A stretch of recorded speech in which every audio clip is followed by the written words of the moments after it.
ബഹുമാന്യരായ സഹോദരങ്ങളെ, സഹോദരിമാരെ,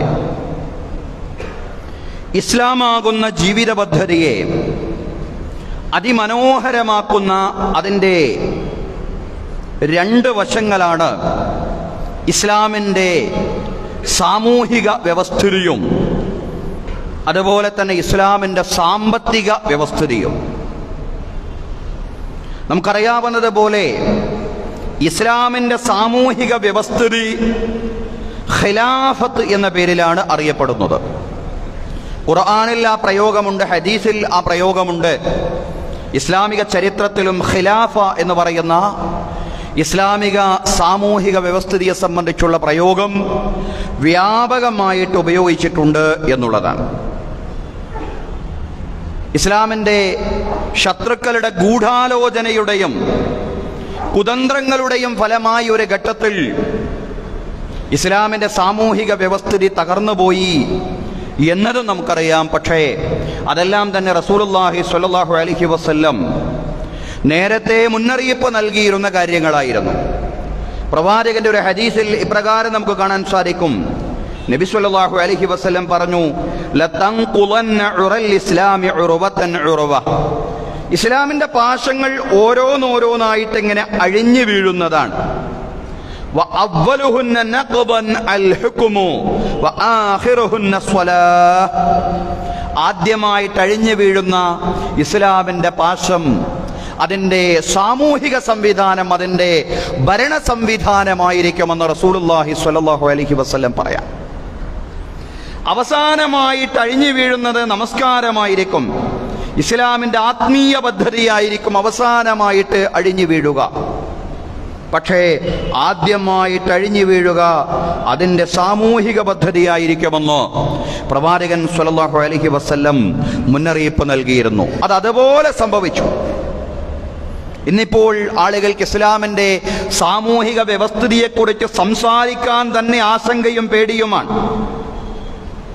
ഇസ്ലാമിൻ്റെ സാമൂഹിക വ്യവസ്ഥിതിയെ സംബന്ധിച്ച് മാത്രമല്ല, ഇസ്ലാമിൻ്റെ സാമ്പത്തിക സംവിധാനത്തെയും വളരെ മോശമായും വികലമായും ചിത്രീകരിക്കാനുള്ള ശ്രമങ്ങളാണ് ലോകത്തുടനീളം നമ്മുടെ രാജ്യത്തുമെല്ലാം നടന്നുകൊണ്ടിരിക്കുന്നത്. അതിൻ്റെ ഭാഗമായിട്ടാണ് ഇന്ന് വഖഫിനെതിരെയും അതുപോലെ തന്നെ സംഘടിത സക്കാത്തിനെതിരെയുമെല്ലാമുള്ള കുപ്രചരണങ്ങൾ എന്ന് തിരിച്ചറിയുവാൻ നമുക്ക് സാധ്യമാവേണ്ടതുണ്ട്. വഖഫിനെതിരെയുള്ള ഗൂഢാലോചനകളും നിയമനിർമ്മാണങ്ങളും നടത്തുന്നത് നമുക്കൊക്കെ അറിയാവുന്നത് പോലെ ഭരണകൂടത്തിന്റെ നേതൃത്വത്തിലാണെങ്കിൽ ഇസ്ലാമിന്റെ സംഘടിതവും വ്യവസ്ഥാപിതവുമായിട്ടുള്ള സക്കാത്ത് സംവിധാനത്തെ തകർക്കാൻ വേണ്ടി മുസ്ലിം സമൂഹത്തിൽ നിന്ന് തന്നെ ചില പുരോഹിത മുസ്ലിയാക്കന്മാരെ ഉപയോഗപ്പെടുത്തിക്കൊണ്ടാണ് ഇസ്ലാമിന്റെ എതിരാളികൾ അത് ചെയ്യുന്നത്. അവർ ശക്തമായിട്ട് ഇസ്ലാമിന്റെ സംഘടിതവും വ്യവസ്ഥാപിതവുമായ സക്കാത്ത് സംവിധാനങ്ങൾക്കെതിരെ ക്യാമ്പയിനുകൾ നടത്തിക്കൊണ്ടിരിക്കുന്നു. അത്തരത്തിലുള്ള ഒരു സാഹചര്യത്തിലൂടെയാണ് നമ്മൾ മുന്നോട്ട് പോയിക്കൊണ്ടിരിക്കുന്നത്. ഇവിടെ ഇസ്ലാമിന്റെ വഖഫ് സംവിധാനത്തിന്റെ മനോഹാരിതയും അതുപോലെ തന്നെ ഇസ്ലാമിന്റെ സക്കാത്ത് സംവിധാനത്തിന്റെ സൗന്ദര്യവും അതിന്റെ മാനവികതയും ലോകത്തെ ബോധ്യപ്പെടുത്തുവാൻ നമുക്ക് സാധ്യമാവണം.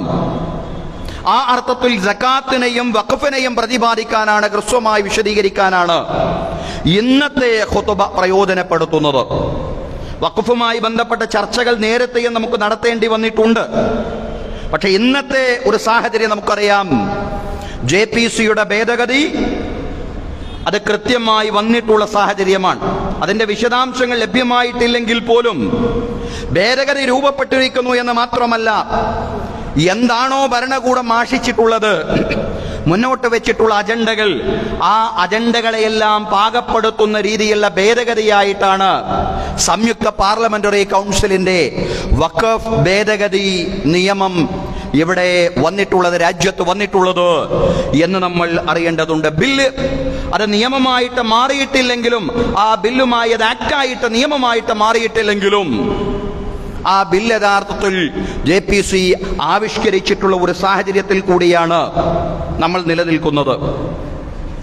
അതുകൊണ്ട് ഇസ്ലാമിക ഉമ്മത്തിനെ സംബന്ധിച്ചിടത്തോളം ഈ ഉമ്മത്തിലെ ഓരോ വ്യക്തിയെ സംബന്ധിച്ചിടത്തോളവും എന്താണ് വഖഫ് എന്നും എന്താണ് സക്കാത്ത് എന്നുമുള്ള കൃത്യമായ ബോധ്യവും ധാരണയും ഉണ്ടാവണമെന്ന് മാത്രമല്ല, സമൂഹത്തിന് ആ ബോധ്യം പകർന്നു നൽകാനുള്ള ഉത്തരവാദിത്വവും നമുക്കുണ്ട് എന്നുള്ളതാണ്.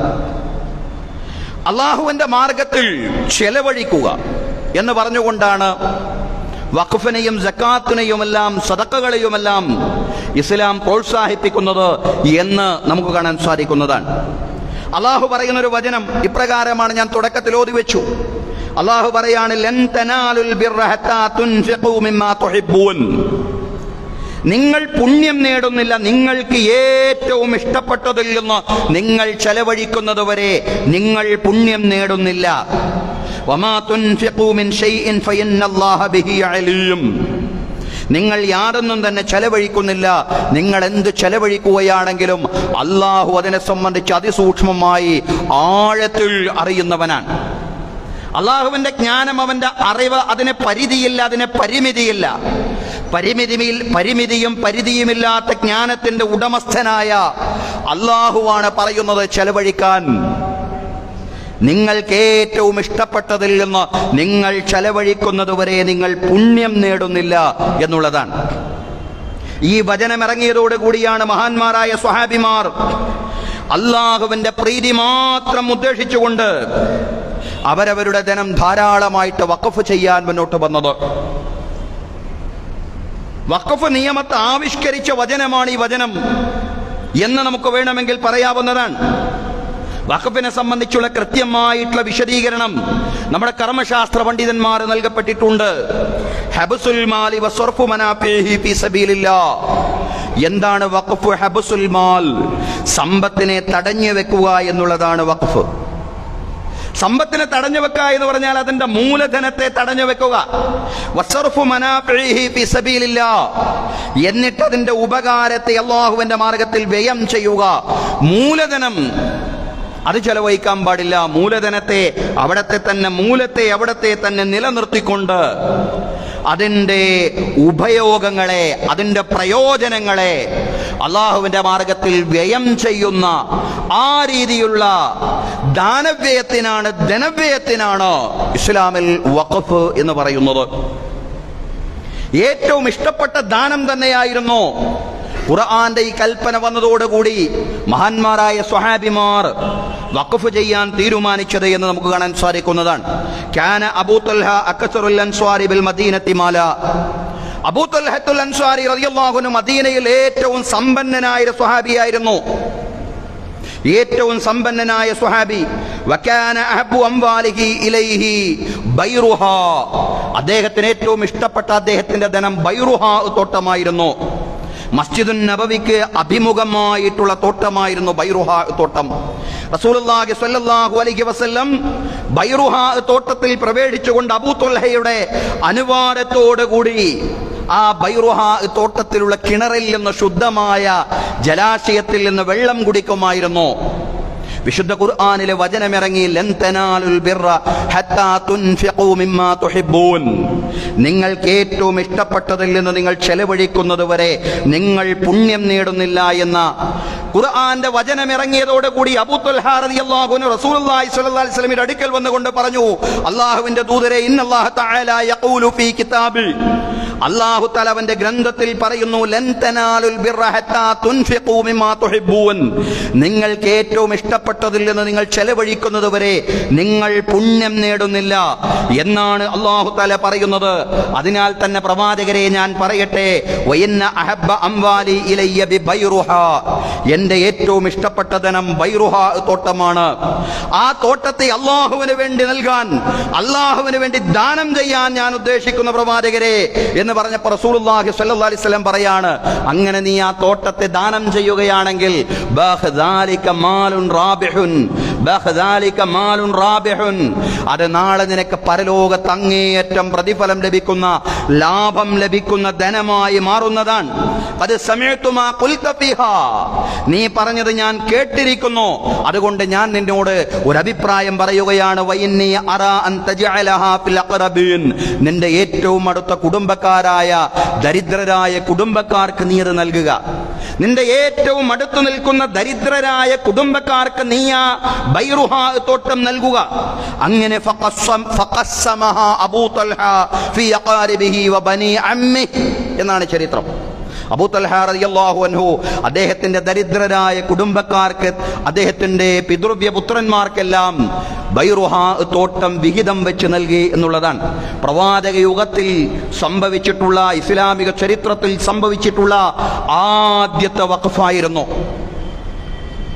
അബൂ തൽഹ റളിയല്ലാഹു അൻഹുവിന്റെ ബൈറുഹാ തോട്ടത്തിന്റെ വഖഫ് എന്ന് പറയുന്നത്, സഹോദരങ്ങളെ, ആ ചരിത്രത്തെ മുൻനിർത്തിക്കൊണ്ട് ധാരാളം വഖഫുകൾ ഇസ്ലാമിക ചരിത്രത്തിൽ നടന്നു എന്നുള്ളതാണ്.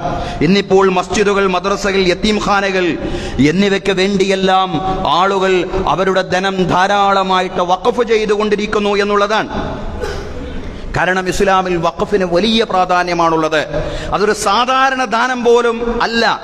പ്രവാചകൻ സല്ലല്ലാഹു അലൈഹി വസല്ലം പറഞ്ഞു, ഇദാ മാത്തൽ ഇൻസാനു ഇൻഖത അമലുഹു ഇല്ലാ മിൻ സലാസതി അഷ്യാ. ഒരു മനുഷ്യൻ മരിച്ചു കഴിഞ്ഞാൽ 3 കാര്യങ്ങൾ ഒഴികെയുള്ളവന്റെ കർമ്മങ്ങളെല്ലാം നിലച്ചു പോകും. ഏതെല്ലാമാണ് 3 കാര്യങ്ങൾ എന്ന് പറഞ്ഞ് റസൂലുള്ളാഹി സ്വല്ലല്ലാഹു അലൈഹി വസല്ലം വിശദീകരിച്ചു.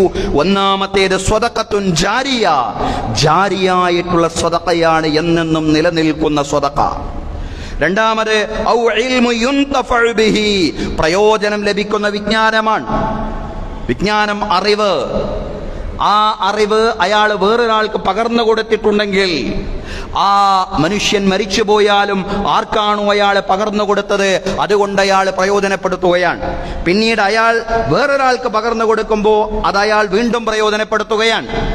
അങ്ങനെ ആദ്യം ഇത് പഠിച്ചയാള് അത് ആർക്കൊക്കെയാണോ തലമുറകളായി പകർന്നു കൊടുത്തിട്ടുള്ളത്, അന്ത്യദിനം വരേക്കും അവന്റെ വിജ്ഞാനം നിലനിൽക്കുന്നു എന്നുള്ളതാണ്. മരണശേഷവും നിലക്കാത്ത ധർമ്മമാണ്, പ്രതിഫലമാണ് വിജ്ഞാനം എന്ന് പറയുന്നത്. ഒന്നാമത് പറഞ്ഞു ജാരിയായ സ്വദഖ, എന്നെന്നും നിലനിൽക്കുന്ന ദാനധർമ്മം. രണ്ടാമത് പറഞ്ഞു പ്രയോജനപ്രദമായിട്ടുള്ള അറിവ്. മൂന്നാമത് പറഞ്ഞു വലദുൻ സ്വാലിഹുൻ യദ്ഉ ലഹു, അവന് വേണ്ടി പ്രാർത്ഥിക്കുന്നവന്റെ സന്താനങ്ങൾ. ഈ 3 കാര്യങ്ങളാണ്. ഇതിൽ ഒന്നാമത് പറഞ്ഞ കാര്യം സ്വദഖത്തുൻ ജാരിയ, എന്നെന്നും നിലനിൽക്കുന്ന ദാനധർമ്മം എന്നാണ്. ഒരാൾ മരിച്ചു കഴിയുന്നതോടുകൂടി അയാളുടെ കർമ്മങ്ങൾ അയാൾക്ക് വേണ്ടി ഫലമുളവാക്കിക്കൊണ്ടിരിക്കുന്ന അവസ്ഥ അവസാനിക്കും. മരിക്കുന്നതോടുകൂടി ഒരാൾക്ക് കർമ്മങ്ങൾ ചെയ്യാനുള്ള ശേഷി അവസാനിക്കുകയാണ്, അതിനുള്ള കഴിവ് അവസാനിക്കുകയാണ്. അതുകൊണ്ട് തന്നെ കർമ്മങ്ങളുടെ ഫലവും അതുവരെ ചെയ്തതിന്റെ പ്രതിഫലം മാത്രമാണ് ലഭിക്കുന്നത്. പിന്നീട് അയാൾക്ക് നിസ്കരിക്കാനോ നോമ്പെടുക്കാനോ ഒന്നും കഴിയുന്നില്ല. പക്ഷെ അങ്ങനെയല്ല, സ്വദഖത്തുൻ ജാരിയ എന്ന് പറയുന്ന ഒരു സംഗതിയുണ്ട്. ജാരിയായ സ്വദഖ, നമ്മളീ പറഞ്ഞ വഖഫ്, വഖഫ് അടക്കമുള്ള നേരത്തെ പറഞ്ഞ 3 കാര്യങ്ങളുടെയും പ്രതിഫലം അയാൾക്ക് കിട്ടിക്കൊണ്ടേയിരിക്കും എന്നുള്ളതാണ്. മസ്ജിദുകൾക്ക് വേണ്ടിയും മദ്രസയ്ക്ക് വേണ്ടിയും മറ്റ് ദീനീ സ്ഥാപനങ്ങൾക്ക് വേണ്ടിയും വഖഫ് ചെയ്ത കാര്യങ്ങൾ, വഖഫിന്റെ നിയ്യത്തോടുകൂടി ഒരു മനുഷ്യൻ കുഴിച്ച കിണറും അയാള് വെട്ടിയ തോടും അതുപോലെ തന്നെ അയാൾ ഉണ്ടാക്കിയ അഗതി മന്ദിരവുമെല്ലാം യതീംഖാനകളുമെല്ലാം അതിന്റെ പ്രതിഫലം ആ സ്ഥാപനങ്ങളെയൊക്കെ ജനങ്ങൾ പ്രയോജനപ്പെടുത്തുന്ന കാലത്തോളം അയാളുടെ ബർസഖി ജീവിതത്തിലേക്ക്, ഖബർ ജീവിതത്തിലേക്ക് വന്നുകൊണ്ടേയിരിക്കുകയാണ്. അതാണ് വഖഫിന്റെ പ്രാധാന്യം എന്ന് പറയുന്നത്. അതാണ് വഖഫിന്റെ മഹത്വം എന്ന് പറയുന്നത്. വഖഫ് അല്ലാഹുവിന് വേണ്ടിയുള്ള ദാനമാണ്. വഖഫ് ചെയ്യുന്നതോടുകൂടി ആ ധനത്തിന്റെ ഉടമസ്ഥത അല്ലാഹുവിലേക്ക് നീങ്ങുകയാണ്, അതിന്റെ മിൽക്കിയത്ത് അല്ലാഹുവിലേക്ക് നീങ്ങുകയാണ്. അതാരാണോ ദാനം ചെയ്യുന്നത് അയാളിൽ നിന്ന് അതിന്റെ മിൽക്കിയത്ത് പോയി. അതാർക്ക് വേണ്ടിയാണോ ദാനം ചെയ്തിട്ടുള്ളത്, ഞാൻ യതീം മക്കൾക്ക് വേണ്ടിയാണ് ദാനം ചെയ്തതെന്ന് വെക്കുക, അവർക്കും അതിന്റെ ഉടമസ്ഥാവകാശമില്ല. അതല്ലെങ്കിൽ ആ കുടിവെള്ളം പ്രയോജനപ്പെടുത്തുന്ന ആളുകളുണ്ടല്ലോ, അവർക്കും അതിന്റെ ഉടമസ്ഥാവകാശമില്ല. പക്ഷെ അതൊക്കെ പ്രയോജനപ്പെടുത്താം, കാരണം അവരത് പ്രയോജനപ്പെടുത്തുക എന്ന നീയത്തോടു കൂടിയാണ് വാഖിഫ് അത് വഖഫ് ചെയ്തിട്ടുള്ളത് എന്നുള്ളതാണ്. പക്ഷേ അതിന്റെ ആത്യന്തികമായിട്ടുള്ള ഉടമസ്ഥാവകാശം, അതിന്റെ മിൽക്കിയത്ത് അല്ലാഹുവിനാണ്. അത് വഖഫിന്റെ മാത്രം സവിശേഷതയാണ്. അതാണ് വഖഫിന്റെ പ്രത്യേകത എന്ന് പറയുന്നത്. അതിന്റെ എല്ലാ അർത്ഥത്തിലുമുള്ള നിയമം എന്ന് പറയുന്നത് ഭൗതികമായി പറയുമ്പോഴും അത് മാലുള്ളയാണ്, അത് അല്ലാഹുവിന്റെ ധനമാണ്. ഇത്രമാത്രം പവിത്രവും പാവനവും അങ്ങേയറ്റം ദൈവികവും ഇലാഹിയുമായ സംവിധാനമാണ് വഖഫ് എന്ന് പറയുന്നത്. സഹോദരങ്ങളെ, സഹോദരിമാരെ, ദൗർഭാഗ്യകരമെന്ന് പറയട്ടെ, ഈ വഖഫ് നിയമത്തിൽ വലിയ ഭേദഗതിയാണ്. ശക്തമായ പ്രതിപക്ഷ പ്രതിഷേധത്തെയും അതുപോലെ തന്നെ മുസ്ലിം കൂട്ടായ്മകളുടെ വിയോജിപ്പുകളെയും പൂർണ്ണമായും അവഗണിച്ചുകൊണ്ട് JPC മുന്നോട്ട് വയ്ക്കുന്നത്. ഈ ഭേദഗതിയുടെ പൂർണ്ണമായ വിശദാംശങ്ങൾ ലഭ്യമല്ലെങ്കിലും സഹോദരങ്ങളെ, ഈ ഭേദഗതിയിലൂടെ ഭരണകൂടങ്ങൾക്കും അവർ പ്രതിനിധീകരിക്കുന്ന രാഷ്ട്രീയ ആശയത്തിനും ഇഷ്ടം പോലെ കൈകാര്യം ചെയ്യാവുന്ന ഒരു സംവിധാനമാക്കി വഖഫ് ബോർഡുകളെ അതുപോലെ തന്നെ വഖഫ് സ്വത്തുക്കളെ ദുരുപയോഗം ചെയ്യപ്പെടുന്ന അവസ്ഥയാണ് സംജാതമാവാൻ പോകുന്നത്. അതുകൊണ്ട് വഖഫ് നിയമ ഭേദഗതി എന്ന് പറയുന്നത് അതിനെ ഒരു നിസ്സാര കാര്യമായിട്ട് പരിഗണിക്കുവാൻ നമുക്ക് സാധിക്കുകയില്ല എന്നുള്ളതാണ്. കൂടുതൽ അമുസ്ലിം പ്രതിനിധികൾ ബോർഡിൽ ഉണ്ടാവുന്നതടക്കമുള്ള പുതിയ ഭേദഗതികൾ ധാരാളം വ്യവസ്ഥ ചെയ്യുന്നു എന്നുള്ളതാണ്. എന്നാൽ വഖഫ് എന്ന് പറഞ്ഞാൽ അത് അള്ളാഹുവിന്റെ ധനമാണ്. അത് അള്ളാഹുവിന്റെ ധനമാണെന്നും അള്ളാഹുവിൽ വിശ്വസിക്കുന്നവരാണ് അവരെ മാത്രമാണത് പരിപാലിക്കേണ്ടത് എന്നതുമാണ് ഖുർആൻ മുന്നോട്ട് വെക്കുന്ന മൗലികമായ ആശയം. അള്ളാഹു പറയാണ്, ഇന്നമാ യഅ്മുറു മസാജിദല്ലാഹി മൻ ആമന ബില്ലാഹി വൽ യൗമിൽ ആഖിരി വഅഖാമ സ്വലാത്ത വആത സകാത്ത വലം യഖ്ശ ഇല്ലല്ലാഹ്. നിശ്ചയം അള്ളാഹുവിന്റെ പള്ളികളെ പരിപാലിക്കേണ്ടത് അള്ളാഹുവിൽ വിശ്വസിക്കുന്ന ആളുകൾ അവരാണ്. വഖഫ് സ്വത്തുക്കളെ കൈകാര്യം ചെയ്യേണ്ടത് അള്ളാഹുവിൽ വിശ്വസിക്കുന്നവരാണ്. വൽ യൗമിൽ ആഖിരി അതുപോലെ തന്നെ പരലോകത്തിൽ വിശ്വസിക്കുന്നവരാണ്. വഅഖാമ സ്വലാത്ത വആത സകാത്ത വലം യഖ്ശ ഇല്ലല്ലാഹ്. നമസ്കാരം നിർവഹിക്കുകയും സകാത്ത് കൊടുക്കുകയും അള്ളാഹുവിനെ മാത്രം ഭയപ്പെട്ട് ജീവിക്കുകയും ചെയ്യുന്ന ആളുകളാണ് വഖഫ് സ്വത്തുക്കളെ കൈകാര്യം ചെയ്യേണ്ടത് എന്നതാണ് ഖുർആൻ മുന്നോട്ട് വെക്കുന്ന വഖഫുമായി ബന്ധപ്പെട്ടിട്ടുള്ള മൗലികമായിട്ടുള്ള ആശയങ്ങളിൽ ഒന്ന്. സഹോദരങ്ങളെ, ഇത്തരം ആശയങ്ങളുടെ എല്ലാം കടക്കൽ കത്തിവെച്ചുകൊണ്ടുള്ള പുതിയ ഭേദഗതിയാണ് വരാൻ പോകുന്നത് എന്നുള്ള തിരിച്ചറിവ് സഹോദരങ്ങളെ നമുക്കുണ്ടാവേണ്ടതുണ്ട്. ഇവിടെ വഖഫിന്റെ മാനവികത ജനങ്ങൾക്ക് കൂടുതൽ വ്യക്തമാക്കി കൊടുക്കുവാൻ ഈ സന്ദർഭത്തിൽ നമുക്ക് കഴിയണം. വഖഫ് എന്ന് പറയുമ്പോ പലരും ധരിച്ചു വെച്ചിട്ടുള്ളത് പോലെ കേവലം മതപരമായ ആവശ്യങ്ങൾക്ക് വേണ്ടിയുള്ള ദാനം മാത്രമല്ല. മതപരമായ കാര്യങ്ങൾ അതിൽ പ്രധാനം തന്നെയാണ്, നേരത്തെ നമ്മൾ പറഞ്ഞതുപോലെ പള്ളികൾക്ക്, മദ്രസകൾക്ക്, യതീംഖാനകൾക്ക്. പക്ഷേ മതപരമായ കാര്യങ്ങൾക്ക് വേണ്ടി മാത്രം ഉള്ളതല്ല വഖഫ് എന്ന് പറയുന്നത്. ജാതി മത വ്യത്യാസമില്ലാതെ എല്ലാവർക്കും പ്രയോജനപ്പെടുത്താവുന്ന മാനവികമായ ധാരാളം കാര്യങ്ങൾക്ക് വേണ്ടി വഖഫ് ചെയ്യുന്നുണ്ട്. അതാണ് ഇസ്ലാമിക ചരിത്രം നമ്മോട് പറയുന്ന കാര്യമെന്ന് പറയുന്നത്. നമുക്കറിയാമല്ലോ, മദീനയിലേക്ക് മുസ്ലിങ്ങൾ ഹിജ്റ ചെയ്തെത്തിയപ്പോ അവിടെ വലിയ കുടിവെള്ളക്ഷാമമുണ്ടായി. കുടിവെള്ളക്ഷാമമുണ്ടായപ്പോ അതിനെ പരിഹരിച്ചത് വഖഫ് കൊണ്ടായിരുന്നു. എങ്ങനെയാ പരിഹരിച്ചത്? ഒരു ജൂതന്റെ വശം ഒരു കിണറുണ്ടായിരുന്നു. ആ കിണറിൽ ധാരാളം വെള്ളമുണ്ടായിരുന്നു. ഉസ്മാൻ റളിയല്ലാഹു അൻഹുവിന്റെ ചരിത്രം പറഞ്ഞപ്പോൾ നമ്മളത് വിശദീകരിച്ചതാണ്. പക്ഷേ ജൂതൻ അത് പണത്തിന് പകരമായിട്ടായിരുന്നു വിറ്റിരുന്നത്. നമുക്കറിയാം, റസൂലുള്ളാഹി സ്വല്ലല്ലാഹു അലൈഹി വസല്ലമയുടെ കൽപ്പന പരിഗണിച്ചുകൊണ്ട് മഹാനായ ഉസ്മാൻ ഇബ്നു അഫ്ഫാൻ റളിയല്ലാഹു അൻഹു വലിയ തുക കൊടുത്തുകൊണ്ട് ജൂതനിൽ നിന്ന് ആ കിണർ വാങ്ങി വഖഫ് ചെയ്തു എന്നുള്ളതാണ്. എല്ലാവരും പ്രയോജനപ്പെടുത്തുകയാണ്. ജാതി മത വ്യത്യാസങ്ങളില്ലാതെ മദീനയിലെ മുഴുവൻ ആളുകളും, മുഴുവൻ പൗരന്മാരും അതിനെ പ്രയോജനപ്പെടുത്തുകയാണ്. ഇതാണ് വഖഫ് എന്ന് പറയുന്നത്. അത് മാനവികമായിട്ടുള്ള ദാനമാണ്. ആ ഒരു അർത്ഥത്തിൽ തന്നെ ലോകത്തിന്, രാജ്യത്തിന് അതിനെ പരിചയപ്പെടുത്തി കൊടുക്കാൻ നമുക്ക് സാധ്യമാവണം എന്നുള്ളതാണ് സഹോദരങ്ങളെ. ചരിത്രത്തിൽ അങ്ങനെയൊക്കെ ധാരാളം കാണാൻ കഴിയും. സുൽത്താൻ സലാഹുദ്ദീൻ അയ്യൂബിയുടെ ചരിത്രത്തിൽ ഇപ്രകാരം കാണാം. ഡമസ്കസിൽ മുലയൂട്ടുന്ന സ്ത്രീകൾക്കായിട്ട് അദ്ദേഹം 2 ഓവുചാലുകൾ നിർമ്മിച്ചിരുന്നു. അവയിൽ ഒന്നിൽ പാലും മറ്റൊന്നിൽ മധുരപാനീയവും ഒഴുകുകയും എല്ലാ ആഴ്ചയും മാതാക്കൾ, ഉമ്മമാര് വന്നുകൊണ്ട്, മുല കൊടുക്കുന്ന മാതാക്കൾ വന്നുകൊണ്ട് തങ്ങളുടെ കുഞ്ഞുങ്ങൾക്ക് വേണ്ട പാലും മധുരപാനീയവും ശേഖരിക്കുമായിരുന്നു എന്ന് സലാഹുദ്ദീൻ അയ്യൂബി റഹ്മത്തുള്ളാഹി അലൈഹിയുടെ ചരിത്രവുമായി ബന്ധപ്പെട്ട് പറയുമ്പോൾ നൽകപ്പെടുന്ന ഒരു വിശദീകരണമുണ്ട് സഹോദരങ്ങളെ. മനുഷ്യർക്ക് മാത്രമല്ല, പ്രകൃതിയിലെ മറ്റു ജീവജാലങ്ങൾക്കും പ്രയോജനപ്പെടുത്താൻ കഴിയുന്നതാണ് ഇസ്ലാമിലെ വഖഫ് എന്ന് പറയുന്നത്. എന്തൊക്കെയായിരുന്നു വഖഫ് ചെയ്തത് എന്ന് ചരിത്രമെടുത്ത് പരിശോധിക്കുമ്പോൾ നമുക്ക് കാണാൻ സാധിക്കുന്നതാണ്. കാലികളെ മേയാനുള്ള ഇടങ്ങൾ വഖഫ് ചെയ്തിരുന്നു. അതുപോലെ തന്നെ പക്ഷികൾക്ക് കുടിവെള്ളവും അതുപോലെ ഭക്ഷണവും ശേഖരിക്കാനുള്ള ഇടങ്ങൾ ഇസ്ലാമിക ചരിത്രത്തിൽ വഖഫ് ചെയ്തിരുന്നു. മനുഷ്യർക്ക് മാത്രമല്ല, പ്രകൃതിയിലെ സകല ജീവജാലങ്ങൾക്കും ഗുണം ലഭിക്കുന്നതാണ്, നന്മ ലഭിക്കുന്നതാണ് ഇസ്ലാമിലെ വഖഫ് എന്ന് പറയുന്നത്. അതുകൊണ്ട് വഖഫ് നിയമത്തെ ദുർബലമാക്കുന്നതോടുകൂടി ഈ നന്മകളെയെല്ലാം, ഈ മാനവികവും അതുപോലെ തന്നെ പ്രകൃതിപരവുമായ നന്മകളെ, വിശ്വാസത്തിന്റെ അടിത്തറയിൽ നിർവഹിക്കപ്പെടുന്ന നന്മകളെയാണ് യഥാർത്ഥത്തിൽ ഇല്ലാതാക്കാൻ ശ്രമിച്ചുകൊണ്ടിരിക്കുന്നത് എന്ന് നമുക്ക് മനസ്സിലാക്കാൻ കഴിയേണ്ടതുണ്ട്, എന്ന് നമുക്ക് ലോകത്തെ പറഞ്ഞ് ബോധ്യപ്പെടുത്തുവാൻ സാധിക്കേണ്ടതുണ്ട്. സകാത്തും അപ്രകാരം തന്നെയാണ്. സകാത്താണ് ഇന്ന് നമ്മൾ ചർച്ച ചെയ്യുന്ന വേറൊരു വിഷയം. സകാത്ത് എന്ന് പറഞ്ഞാൽ സകാത്തിന്റെ സമൂഹത്തിൽ അതിന്റെ നേട്ടം സാധ്യമാവുന്നത് സമൂഹത്തിൽ സാമ്പത്തികമായ നീതി സാധ്യമാവുമ്പോഴാണ്, ആളുകൾ ദാരിദ്ര്യത്തിൽ നിന്ന് കരകയറുമ്പോഴാണ്. അതിനു വേണ്ടിയുള്ളതാണ് സകാത്ത്. സകാത്ത് നൽകുക എന്ന പ്രധാനമാണ്. അല്ലാഹു ഖുർആനിൽ ധാരാളം വചനങ്ങളിൽ അത് പറയുന്നുണ്ട്. അല്ലാഹു പറയാണ്, വല്ലദീന യക്നിസൂന ദഹബ വൽ ഫില്ലത വലാ യുൻഫിഖൂനഹാ ഫീ സബീലില്ലാഹി ഫബശ്ശിർഹും ബിഅദാബിൻ അലീം.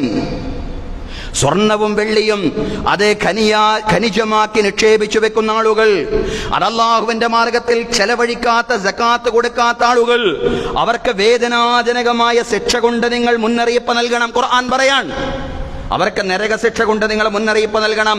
സ്വർണവും വെള്ളിയും അതുപോലെ തന്നെ മറ്റ് മൂല്യങ്ങളും മറ്റു സമ്പത്തുകളും അത് സകാത്ത് കൊടുക്കാതെ അതിങ്ങനെ നിക്ഷേപിച്ച് കെട്ടിപ്പൂട്ടി വെക്കുന്ന ആളുകൾ, അവർക്ക് നിങ്ങൾ നരകശിക്ഷ കൊണ്ട് മുന്നറിയിപ്പ് നൽകണമെന്ന ഖുർആൻ പറയുന്ന സഹോദരങ്ങളെ. സകാത്ത് നൽകുക എന്ന് മാത്രമല്ല, അത് സംഘടിതവും വ്യവസ്ഥാപിതവുമായ രീതിയിൽ നൽകുക എന്നതും പ്രസക്തമാണ്.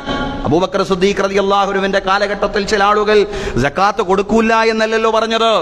ഇസ്ലാമിക സംവിധാനത്തെ, ഇസ്ലാമിന്റെ സാമൂഹിക സംവിധാനത്തെ അത് ഏൽപ്പിക്കില്ല എന്നാ പറഞ്ഞത്. അവിടെയാണ് അബൂബക്കർ സിദ്ദീഖ് റളിയല്ലാഹു അൻഹു ഇടപെട്ടുകൊണ്ട്, വല്ലാഹി ലൗ ഖാതിലന്ന മൻ ഫറഖ ബൈന സ്വലാത്തി വസക്കാ, നമസ്കാരത്തിന്റെയും സകാത്തിന്റെയും ഇടയിൽ വിവേചനമുണ്ടാക്കുന്നവരോട് നാം പോരാടുക തന്നെ ചെയ്യുമെന്ന് പ്രഖ്യാപിച്ചത്. അതങ്ങനെ ഇസ്ലാമിന്റെ സാമൂഹിക സംവിധാനത്തിന് സകാത്ത് കൊടുക്കാതിരിക്കുക എന്നതിനെ നിസ്സാരമായിട്ട് കാണാൻ പാടില്ല. ഖിലാഫത്തിന്റെ നിഴലിൽ വിശേഷിച്ചും, ഖിലാഫത്തിന്റെ കാലഘട്ടമാണെങ്കിൽ, ഇസ്ലാമിക ഭരണ സംവിധാനമുള്ള കാലഘട്ടമാണെങ്കിൽ ഇത്ര വലിയ കഠിനമായ നിലപാടാണ് ഖലീഫമാർ സകാത്ത് നിഷേധികളോട് സ്വീകരിച്ചിരുന്നത് എന്ന് കാണാൻ സാധിക്കുന്നതാണ്. അങ്ങനെയുള്ള നിലപാടൊന്നും സ്വീകരിക്കുവാൻ ഈ കാലഘട്ടത്ത് സാധ്യമല്ലെന്ന് മാത്രമല്ല, അങ്ങനെയുള്ള നിലപാടുകളുടെ ആവശ്യവുമില്ല. പക്ഷേ ആളുകളോട് അതിന്റെ പ്രാധാന്യം ബോധ്യപ്പെടുത്തുക എന്നുള്ളതാണ്, അതിന്റെ മഹത്വം ബോധ്യപ്പെടുത്തുക എന്നുള്ളതാണ്. അത് സംഘടിതവും വ്യവസ്ഥാപിതവുമായിട്ട് നിർവഹിക്കുമ്പോഴാണ് സകാത്തിന്റെ ലക്ഷ്യം സാക്ഷാത്കരിക്കാൻ സാധിക്കുന്നത്. പക്ഷേ ഇന്ന് സംഘടിത സകാത്തിനെതിരെ ചിലർ നടത്തിക്കൊണ്ടിരിക്കുന്ന ക്യാമ്പയിന്റെ പശ്ചാത്തലത്തിലാണ് നമ്മളിത് പറയുന്നത്.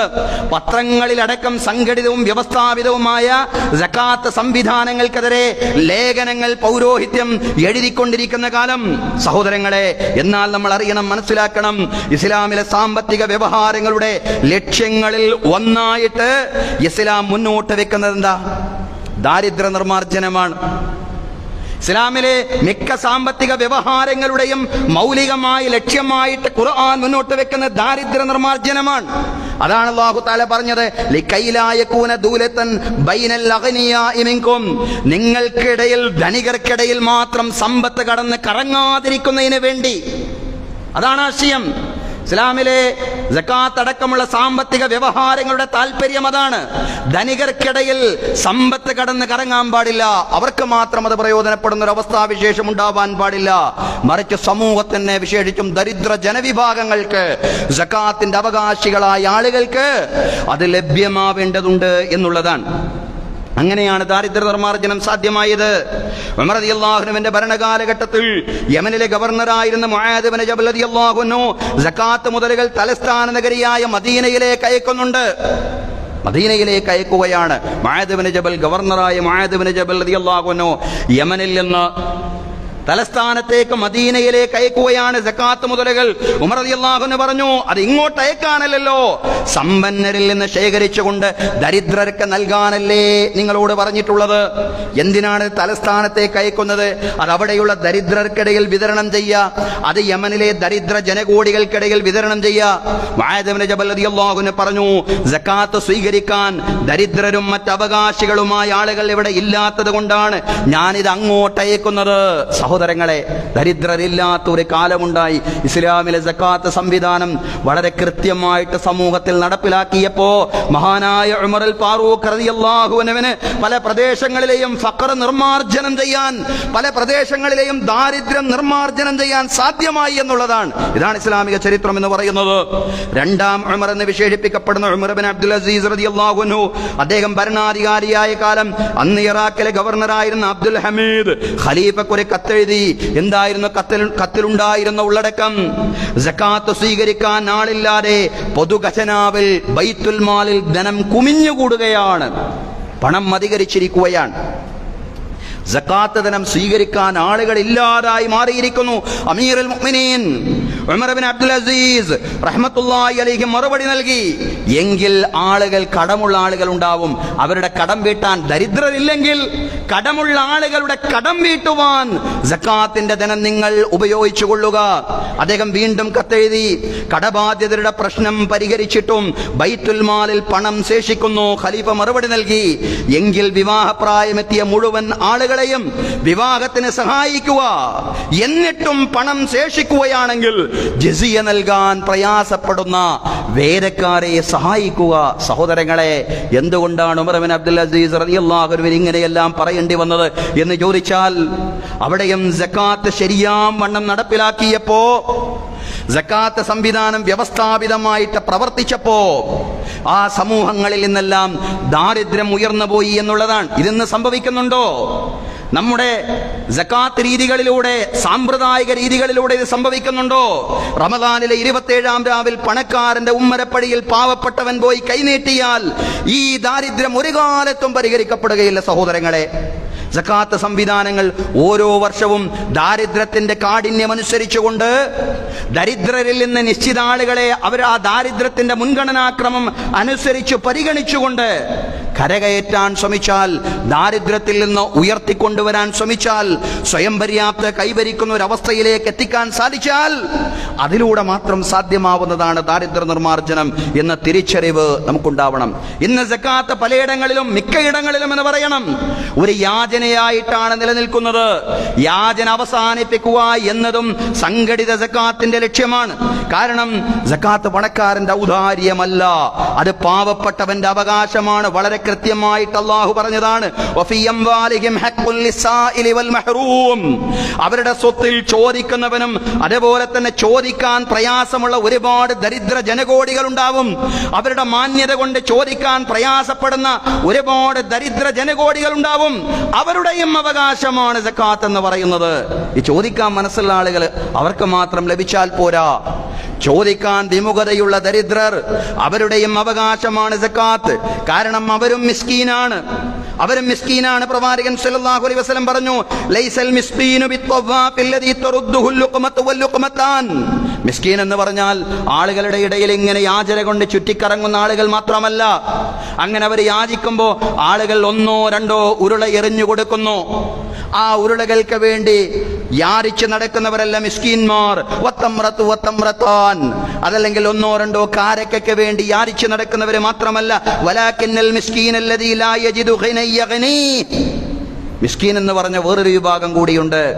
അയാൾക്ക് സാമ്പത്തികമായ ഐശ്വര്യമില്ല, അയാൾക്ക് അങ്ങേയറ്റം വലിയ ദാരിദ്ര്യമുണ്ട്. പക്ഷേ വലാ യുഫ്തനു ഫയതസദ്ദഖു അലൈഹി, ആ ദാരിദ്ര്യം അയാൾ പുറത്തറിയിക്കുന്നില്ല. അങ്ങനെ പുറത്തറിയിച്ചിരുന്നുവെങ്കിൽ അയാൾക്ക് ദാനം ലഭിക്കുമായിരുന്നു.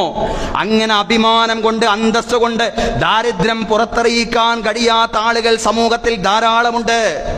അവരുടെ കൂടി അവകാശമാണ് സക്കാത്ത് എന്ന് പറയുന്ന സഹോദരങ്ങളെ.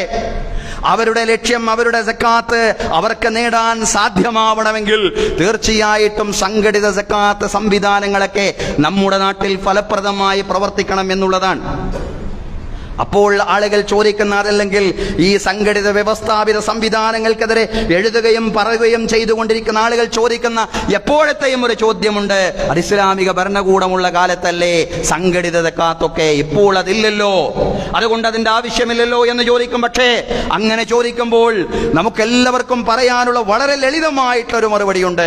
കാരണം ഇപ്പോൾ നിർവഹിച്ചു കൊണ്ടിരിക്കുന്ന സംഘടിതമായ മറ്റാരാധനാ കാര്യങ്ങൾ എല്ലാം തന്നെ ഇസ്ലാമിക ഖിലാഫത്തിന്റെ നിഴലിലും ഇസ്ലാമിക ഖിലാഫത്തിന്റെ തണലും ഇസ്ലാമിക ഭരണ സംവിധാനത്തിന്റെ നേതൃത്വത്തിലുമാണ് നടത്തപ്പെട്ടിരുന്നത്.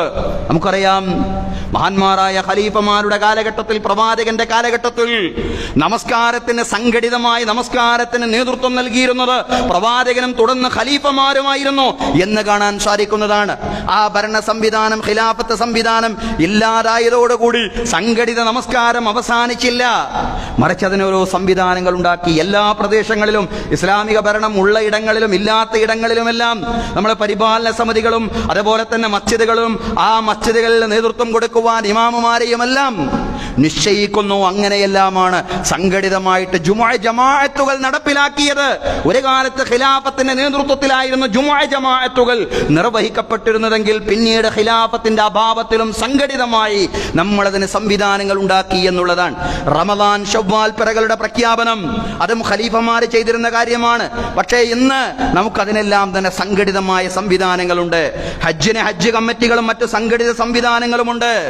ഖിലാഫത്തില്ല എന്ന ഒറ്റ കാരണത്താൽ സക്കാത്ത് മാത്രം സംഘടിതമായി കൂടാ എന്ന് വാദിക്കുന്നതിൽ ഒരർത്ഥവുമില്ല എന്നുള്ളതാണ്. അതുകൊണ്ട് ശരിയായ ബോധ്യത്തോടുകൂടി വഖഫിന്റെ സംരക്ഷകരും സംഘടിതവും വ്യവസ്ഥാപിതവുമായ സക്കാത്ത് സംവിധാനങ്ങളെ പ്രോത്സാഹിപ്പിക്കുന്നവരും എന്ന് മാത്രമല്ല അതിനുവേണ്ടി പ്രവർത്തിക്കുന്നവരുമായി മാറാൻ നമുക്ക് സാധ്യമാവേണ്ടതുണ്ട്. അതാണ് വിശുദ്ധ ഖുർആനിലെ സൂറത്തുൽ മുഅ്മിനൂനിൽ അല്ലാഹു തആല പറയുന്നത്, വിജയിച്ച സത്യവിശ്വാസികൾ ആരാണ്? വല്ലദീനഹും ലിസ്സകാത്തി ഫാഇലൂൻ, സക്കാത്തിന് വേണ്ടി പ്രവർത്തിക്കുന്നവരാണെന്നാണ് ഖുർആന്റെ പ്രയോഗം. സക്കാത്ത് കൊടുക്കുന്നവർ എന്നതല്ല, അവരെ മാത്രമല്ല, സക്കാത്ത് കൊടുത്താൽ മാത്രം പോരാ, സക്കാത്തിന് വേണ്ടി പ്രവർത്തിക്കുക എന്നുള്ളതാണ്. അങ്ങനെ സക്കാത്തിലൂടെ സാധ്യമാവേണ്ടുന്ന ലക്ഷ്യങ്ങളുണ്ട്. ആ ലക്ഷ്യങ്ങൾക്ക് വേണ്ടി സാമൂഹികമായി ഒത്തൊരുമയോടുകൂടി പ്രവർത്തിക്കുവാൻ നമുക്ക് സാധ്യമാവേണ്ടതുണ്ട്. അല്ലാഹു വിജയിച്ച സത്യവിശ്വാസികളിൽ, വിജയിക്കുന്ന സത്യവിശ്വാസികളിൽ നമ്മെ എല്ലാവരെയും ഉൾപ്പെടുത്തി അനുഗ്രഹിക്കുമാറാവട്ടെ. അഖൂലു ഖൗലി ഹാദാ വ അസ്തഗ്ഫിറുല്ലാഹ ലീ വലക്കും. ഇന്നല്ലാഹ വ മലായികതഹു യുസല്ലൂന അലൻ നബി യാ അയ്യുഹല്ലദീന ആമനൂ സ്വല്ലൂ അലൈഹി വസല്ലിമൂ തസ്ലീമാ.